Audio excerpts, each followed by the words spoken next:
Apocalypse de Jean, chapitre 7. Après cela, je vis 4 anges debout aux 4 coins de la terre.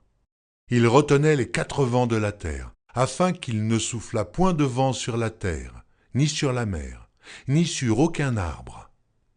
Et je vis un autre ange qui montait du côté du soleil levant, et qui tenait le sceau du Dieu vivant.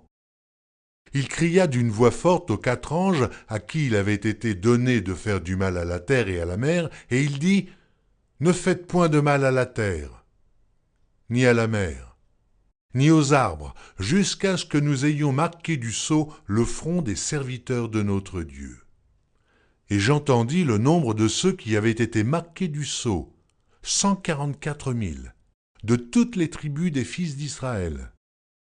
De la tribu de Juda, 12 000, marqués du sceau.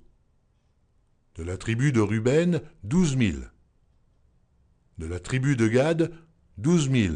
De la tribu d'Azer, 12 000. De la tribu de Nephtali, 12 000. De la tribu de Manassé, 12 000.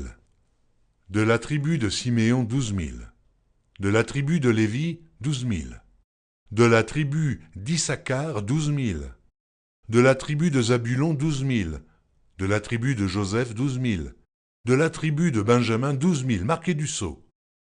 Après cela, je regardai, et voici, il y avait une grande foule, que personne ne pouvait compter, de toute nation, de toute tribu, de tout peuple et de toute langue. Ils se tenaient devant le trône et devant l'agneau, revêtus de robes blanches et des palmes dans leurs mains.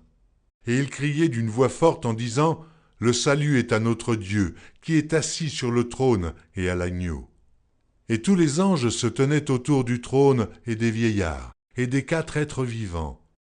Et ils se prosternèrent sur leurs faces devant le trône, et ils adorèrent Dieu, en disant : « Amen, la louange, la gloire, la sagesse, l'action de grâce, l'honneur, la puissance et la force soient à notre Dieu au siècle des siècles.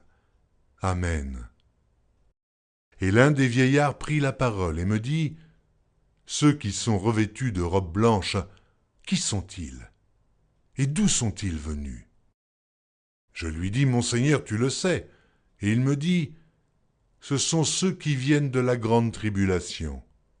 Ils ont lavé leurs robes, et ils les ont blanchies dans le sang de l'agneau.